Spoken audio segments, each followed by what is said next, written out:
And then who trained you? Because you've got this pride, 15 years of being a magistrate. Who trained you? The judicial officers. I don't want you to drive me to racism. I'm sorry, please. No, but you were trained by apartheid mechanism, trained institutions. You know what? Let me just tell you a little story. As an advocate now. There was an attorney who was a black attorney who was being, there was an application to strike him off the roll because he has not complied with the legal profession. I had to represent him. The papers were already drawn.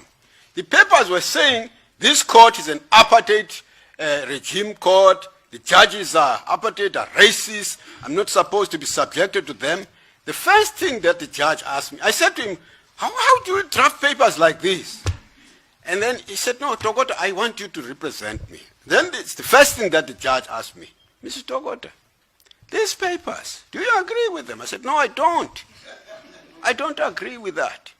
Apartheid and no apartheid. The law is law.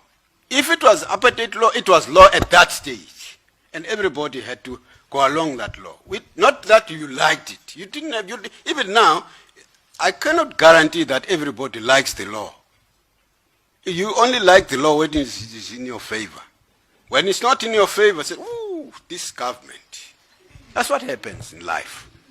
But you're an apartheid magistrate. Well, call me what you like. I was working at that stage, but I can tell you one thing, I gained the experience. And you were trained by apartheid government to be a magistrate. Call it what you like. And you didn't see anything wrong with that apartheid training? Let's assume I see something wrong. What should I have done? Should I have said, I'm not going to be a magistrate in this era because you are apartheid? Should I have done that? I'm asking, you were trained by apartheid regime to be a magistrate. Was there something wrong with that apartheid system? The law is the law. So it's not for me. I don't make laws. Parliament makes laws. The court, even though those apartheid laws, they were not rigidly enforced by some judges, for example. Some judges didn't agree. That's why you have an opportunity as a judge to develop the law. These days it's even better because there's constitution. Anything which is inconsistent with the constitution, then it's bad law. You don't apply it. So it's no use taking us back to the apartheid. Even the customary law, as long as it is consistent with the Bill of Rights, then you can apply it. It's permissible in law, it's permissible in terms of the constitution, but if you want to change it, you change it only in accordance with the Bill of Rights. As you round up, Commissioner Malema. Was there something wrong with apartheid? Yes. What have you done? What do you expect me to do as a magistrate? To strike and say there's something wrong here? Thank you, CJ. Thank you, Commissioner. You still want to? Commissioner Nzebeza? Thank you, Chief Justice. Advocate Togota, Yes, Commissioner. I just wanted to follow up on your time as a magistrate in the Eastern Cape. Those of us who were practicing in that place at that time were astounded by certain decisions that you took, given that you were a magistrate. And they seemed, at a time like that they were going against the grain. One was when it appeared you were being ordered by the Pandustan minister to complete a trial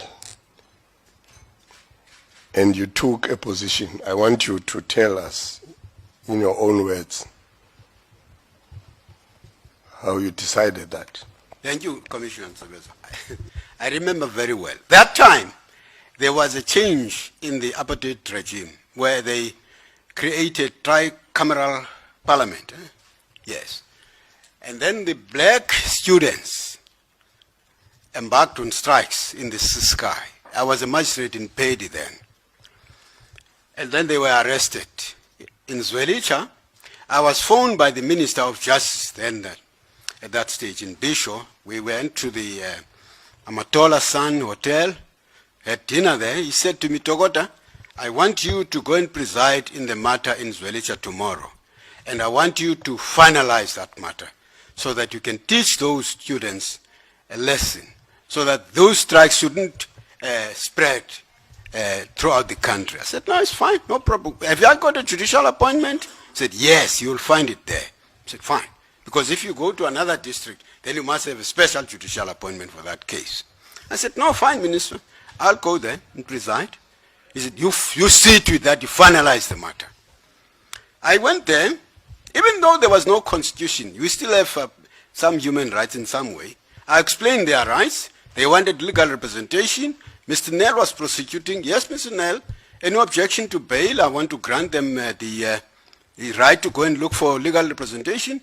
Mr. Nell says, no objection, 50 rand bail, go. Quarter past 9, and I was in Mr. Konisla's office, the chief magistrate. Said, have you finished? Said, yes. How? No, you can't. Said, how can you finish such a long time? So they want a legal representation. What must I do? I'm finished for the day. I must go back to my district. Then the next thing, the following day, it was in the headlines at the Daily Dispatch, the paper there. The DG phoned me. Mr. Togota, what happened on that matter? I say, yeah, you didn't finish. I thought I finished the day for the day. I granted them bail. I had to give them a right to legal representation.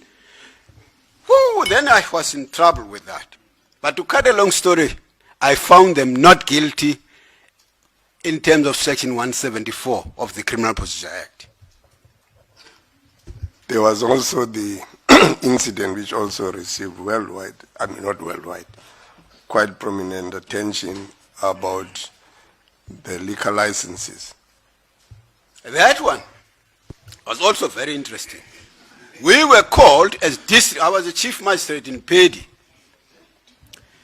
And the minister and the DG were the shareholders of Pedi Hotel. And then Parliament passed the Regulation Act, which legalized liquor licenses. So you could get a license at the counter. As a magistrate, you were the representative of the government, all the departments, and the revenue office was in my office. So people had bought licenses, and then if you go to a restaurant, you find liquor in the fridge. Everywhere else, liquor was readily available. Then the sales in the hotel dropped. Where the minister and the DG Where the minister and yes. And then we were called. All the magistrates were called. Look, we have asked the president to repeal that proclamation, by proclamation, that act of parliament. I said, but Minister, you can't repeal an act of parliament by proclamation. The president doesn't have that power. He says, no. Then you must go back, see to it that those people who are selling liquors in their restaurants, they are arrested and pay admission of guilt. Well, I didn't say anything. We went back. The next thing, following day, a lot of admissions of guilt. I refused to accept them. I said, I'm not going to sign any admission of guilt. If you say these people are guilty, take them to criminal court. In any event, in my view, that proclamation is invalid, not only because it has been promulgated by the president to repeal an act of parliament, but because those people have acquired rights before this proclamation. You can't just take them away like this.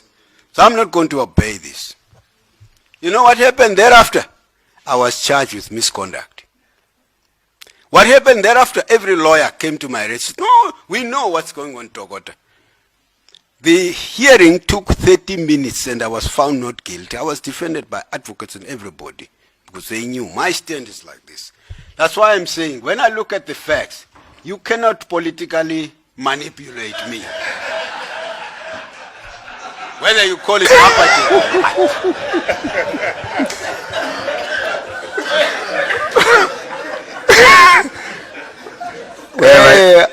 I thought that should balance. I rest my case.